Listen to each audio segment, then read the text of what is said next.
And good morning to you, Kentuckiana. It is 6:01 on your Monday morning. We're starting your week off strong here on WHAS11 and WHAS11 Plus. I'm Jim Stratman. Grace has the day off this morning. Matt Breland has the day off too, so it is myself and it is meteorologist Matthew Willoughby in the house for you today. Matthew, we're taking a look at a little bit of a weather changeover. It's a wet week to start. Yeah, absolutely. We will have the rain showers for today and really in the next several days. So keep that umbrella on hand for you, Jim, for today, as we will have those showers throughout the afternoon and evening hours, likely for your Tuesday and Wednesday as well. Current temperatures, though, as you look out the door, mostly cloudy, but temperatures really into the upper 40s and low 50s this morning. A little bit cooler into southern Indiana, 49 degrees in Scottsburg, out into Seymour, 47 degrees. Overall, as you look at the next 12 hours, temperatures will really stick into the 50s for most of the day, as you can tell. But those rain showers definitely going to roll in by the late morning hours as we head towards this afternoon. Bus stop forecasts will stay mainly cloudy, and those rain showers will likely hold off, but we'll be into the lower 50s. Not too much change heading towards the afternoon, as we'll be into the mid 50s with afternoon scattered showers. Today's sunrise, 8:04, so not going to see that for another 2 hours. And by the end of the month, 8:08. And once that happens, we'll see a couple of days later the end of daylight saving time. So we'll see those early sunsets on the way for us just after this weekend. Highs today will be into the upper 50s and low 60s, and do have some rain chances, like I said, rolling through about 3:30 today. So some spotty showers will be possible. And what you can expect overall, what's ahead, we are tracking that Halloween forecast and what you can expect as we look towards the end of this week, coming up in just a few minutes. Now, let's get a look at that traffic tracker for the start of this morning and what to expect on those roadways. Looking all green as you give you a look at that Monday morning commutes. Either way you go, all green, won't run into any problems this morning. As you give you a look at some of those interstates, yeah, looking pretty smooth for this Monday morning. We'll send it back over to you, Jim. Thank you very much, Matthew. Breaking overnight, we turn back now to the scene on Ridgecrest Road in the Newburgh neighborhood. A live look right now at a heavy police presence that persists as an investigation plays out following an officer-involved shooting. The LMPD responded to reports of a shots fired and a woman shot in the Ridgecrest Road area around 2 a.m. Police say when they arrived, they found a man holding a handgun approaching officers in the street.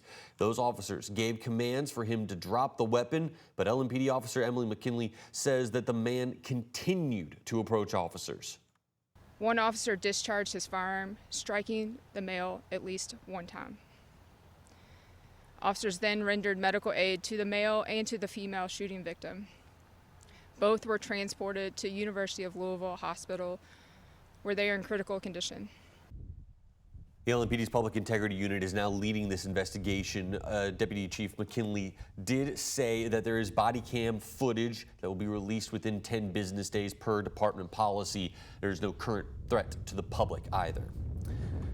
Now, for a second straight weekend, a deadly shooting outside of a Russell neighborhood club has led to an emergency suspension of liquor sales. The LMPD says that they responded to a shooting at Club Cedar right before midnight Saturday, where they found a man in his 40s shot in the head in the parking lot.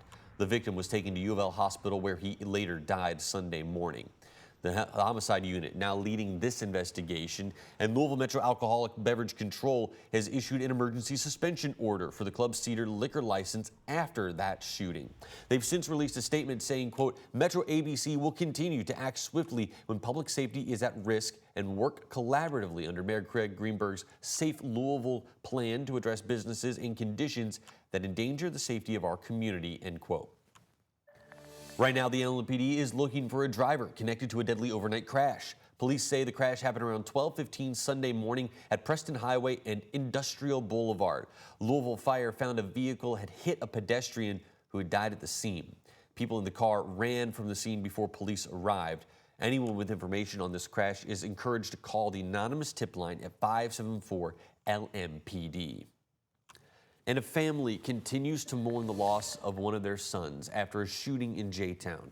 Jeffersontown police say 24-year-old Erice Clayton was found in his apartment with gunshot wounds.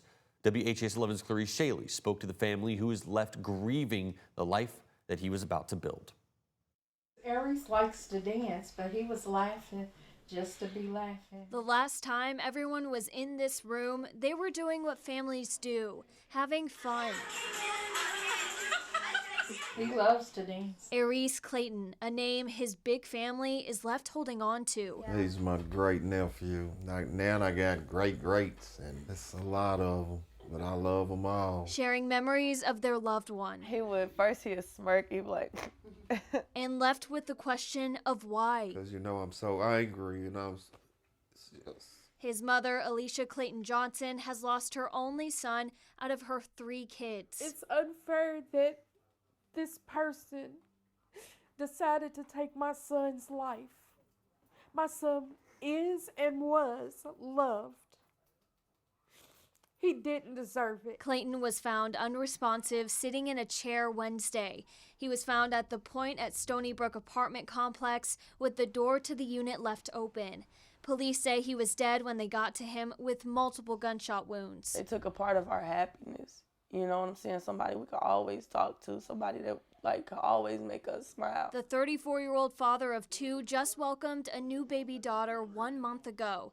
His family remembers him as an artist. This is some of his artwork. Saying Clayton could draw, sculpt, create anything. He'd write poems and was a rapper. You took a piece of everybody in this family's heart.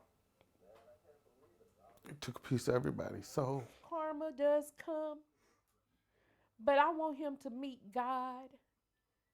And when he meets God, I want him to understand that Aries' name was anointed. He was a blessing. A close family, hurting, but holding each other just as tight, hoping for justice for their artist. In Newburgh, Clarice Shaley, WHAS11 on your side. J-Town Police Chief Rick Sanders says the investigation is ongoing and they do have some good leads. Officials say this was an isolated incident. Well, fire officials say they have determined a cause for a fire at a home on in the Creekside neighborhood over the weekend. Anchorage Middletown Fire and EMS says the chimney malfunction started a fire off Westport Road around 8 Friday night. 30 firefighters on scene were able to get that fire under control in about an hour. Firefighters said that 2 adults who live inside that home were not injured. They're now staying with neighbors. And it was all about JCPS this weekend as the school district hosted its district showcase. The showcase of more than 160 schools took place at Norton Healthcare's Sports and Learning Center, and it gave curious parents and students a good look at what the district offers. Families were given information about magnet school options, career programs, and pathways the district offers to help prepare students for their specialized careers. JCPS officials say the showcase allows families to make a more informed decision ahead of the application period. So we have heard from principals who have said they have met families who didn't even have their school on their radar, and once they came to this event and they talked with the principal and learned more, their student ended up enrolling in that school. Now, if you weren't able to make it this weekend, JCPS still offers school open house visits and other types of visits too. You can find more information on all of that on the JCPS website. And happening later today, you can hear the latest discussions of how JCPS is going to cut $132 million out of its budget by January. The school district's advisory task force is holding a special meeting to learn more about JCPS's expenses and how funding needs have shifted over time. An open question and answer session is on the agenda for tonight as well. The meeting starts at 5:30 in the Van Hoos Education Center.